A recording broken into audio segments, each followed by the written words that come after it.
જવાન જય કિસાન મિત્રો, આજે આપણે વાત કરવાની છે કે આપણી મહેનત શું રંગ લેવી છે આંબાના પાકની અંદર. અને પ્લસ બીજું કે ઘણા ખેડૂત મિત્રોની મને એવી કમેન્ટ છે કે ભાઈ હજી આંબા ફૂટ્યા જ નથી, અથવા તો અડધા આંબા ફૂટી ગયા છે અને અડધા નથી ફૂટ્યા. એટલે ખાસ આપણે વિડીયોમાં એના વિશેની જ વાત કરવાની છે, પણ થોડુંક એવું હું તમને રિઝલ્ટ બતાવી દઉં મારા આંબાની અંદર, એટલે તમને ખ્યાલ આવે ખેડૂત મિત્રો.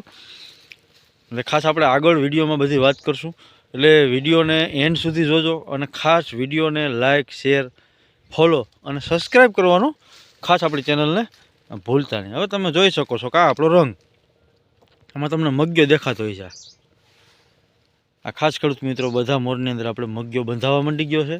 જે આંબાની અંદર મોર આવી ગયો એવું નથી, આમાં અમુક આંબા મારે પણ નથી ફૂટ્યા હજી, અને ફૂટતા હોય છે. આ તમે જોઈ શકો છો કેરી, આ આપણે બંધારણ થવા માંડી ગયું છે. આ તમે જોઈ લો.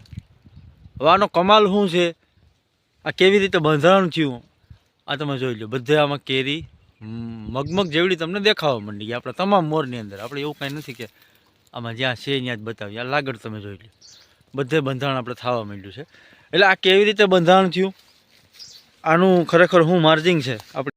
તો મિત્રો, આ મેં તમને આગળ તમને બંધારણ દેખાડ્યું મારા આંબાની અંદર, અને આપણે એની શું માવજત કરી એની પણ વાત કરશું કે કેવી રીતે આવું બંધારણ થયું, આનો શું કમાલ છે એ પણ આપણે વાત કરવાના છે વિડીયોમાં. પણ આગળ આપણે પહેલાં વાત કરી લઈએ કે ભાઈ ઘણા ખેડૂત મિત્રોની આપણે કમેન્ટ હતી કે ભાઈ અમારે હજી આંબા ફૂટ્યા પણ નથી, અને અમુક જગ્યાએ અડધા ફૂટ્યા. તો અમારે પણ એ જ પ્રોબ્લેમ છે. તમે આ જોઈ શકો છો, આમાં અમુક ટકા હજી ફૂટ્યું છે, એટલે કે 50% ફૂટિંગ છે. અને ખાસ કે જે આપણા જાન્યુઆરી મહિનો છે, આજે 15 તારીખ છે, એટલે હજી અડધો મહિનો બાકી છે આપણે ફૂટની અંદર.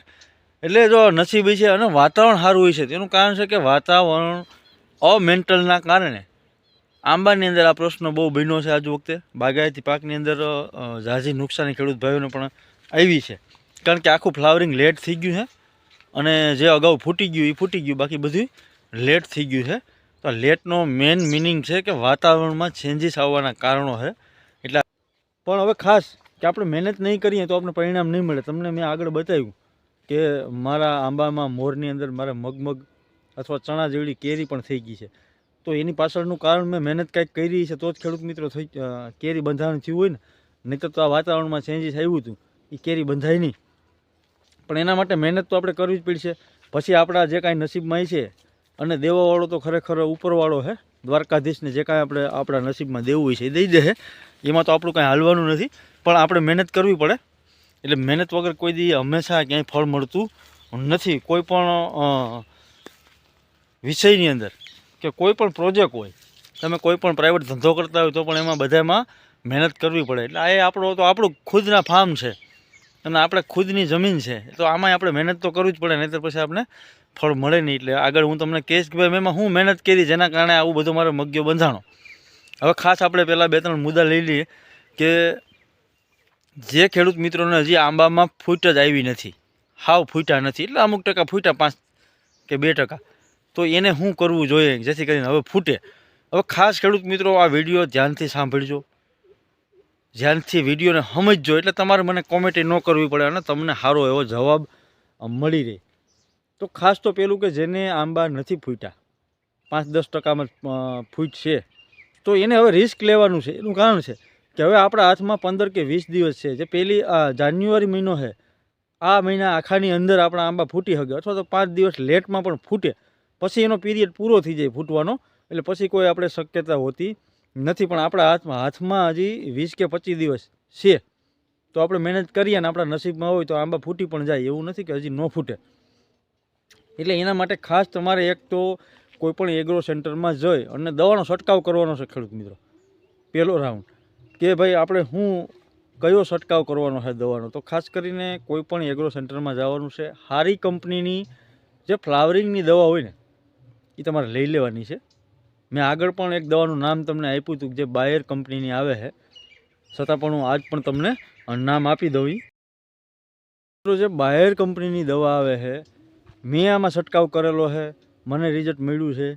એટલે ખાસ અત્યારે જે ખેડૂત મિત્રોના આંબા ન ફૂટ્યા હોય, 10%, 20%, 30% ફૂટ્યા હોય, એને બાયર કંપનીની પ્લાનો ફિક્સ કરીને જે દવા આવે છે, આનો છંટકાવ તમારે ફરજિયાત અત્યારે કરી દેવો, જેથી કરીને આપણે જો આપણા નસીબ છે અને રાઉન્ડ લાગશે પ્લાનોફિક્સનો તો ફ્લાવરિંગમાં 70થી 80% ડિફરન્સ પડે છે આ પ્લાનોફિક્સ દવાથી.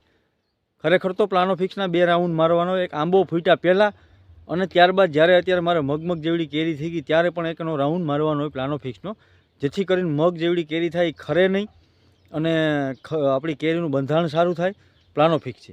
અને પહેલો રાઉન્ડ જ્યારે આપણા આંબા ન ફૂટ્યા હોય ત્યારે પ્લાનોફિક્સનો એક રાઉન્ડ મારવો જરૂરી છે, જેથી કરીને આંબામાં ફ્લાવરિંગ સારું આવે. આ ખાસ ખેડૂત મિત્રો યાદ રાખજો આ દવા.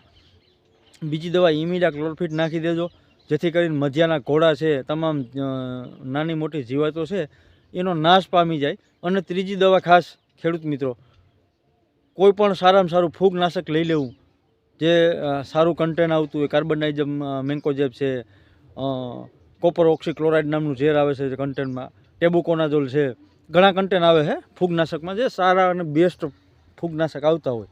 આવું એક ફૂગનાશક લઈ લેવું. અત્યારે તમારે 3 દવાનો ખાલી છંટકાવ કરવાનો ખેડૂત મિત્રો છે. ખાસ કરીને જે પ્લાનોફિક્સ નામની દવા છે બાયર કંપનીની, આનો અવશ્ય એક છંટકાવ અત્યારે લેવો જેને આંબા ન ફૂટ્યા હોય એને, જેથી કરીને આંબામાં ફૂટની અંદર આપણે 70%નો ફાયદો થઈ શકે છે. આ વાત હતી આપણે ખેડૂત મિત્રો જેને આંબા નથી ફૂટ્યા એની. હવે જેને અડધા આંબા ફૂટ્યા આને શું કરવાનું? અડધા નથી ફૂટ્યા આવી મને ઘણી કોમેન્ટો હતી ખેડૂત મિત્રોની.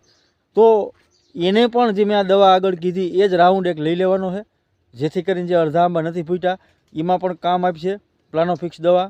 પ્લસ ફૂગનાશકમાં પણ જે આપણે કોઈ પણ સારું ફૂગનાશક લઈ લેવાનું છે એ પણ કામ આપશે.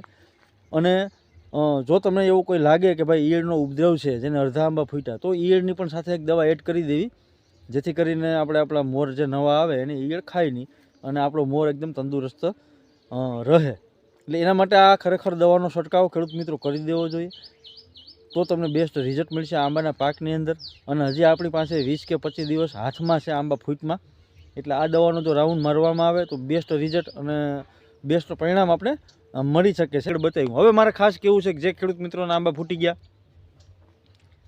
ખાસ અને ફ્લાવરિંગ બેસી ગયું છે પણ આવું બંધારણ નથી થયું, મેં તમને આગળ વિડીયોમાં બતાવ્યું જે બંધારણ મારે થયું ને મેં તમને વિડીયોમાં બતાવ્યું. મગમગ જેવડી ચણા જેવડી કેરી મારે ચોંટી ગઈ અને હજી તમને હું આ બતાવું કે આ તમે ખેડૂત મિત્રો જોઈ લો.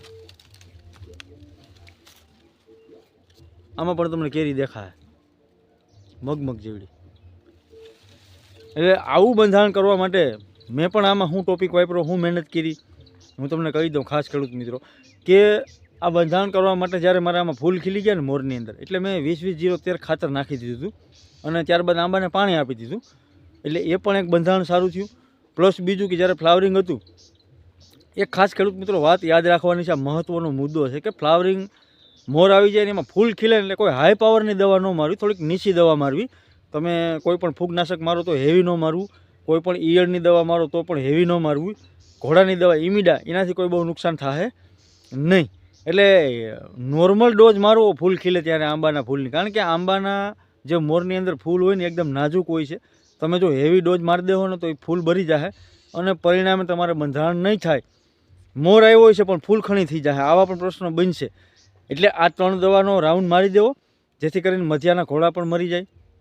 મોરની અંદર કારણ ઠાર ઝાકળનું પ્રમાણ વધારે છે એટલે ફૂલમાં ફૂલખણી પણ ન થાય અને ફૂલમાં જે ફૂગનો રોગ પણ ન લાગે. તો એના માટે તમારે ફૂગનાશક એક નાખી દેવું. એટલે આવી રીતે આ મેં રાઉન્ડ માર્યો હતો. અને પ્લસ કે 20-20-0-13 નામનું જે ખાતર આવે સરદાર કંપનીનું, મેં 3 દીઠ 500 કે 700 ગ્રામ નાખી અને ત્યારબાદ પાણી આપી દીધું હતું. એના કારણે આપણે આંબાની અંદર આવું બંધારણ આ થયું છે ખેડૂત મિત્રો. તમે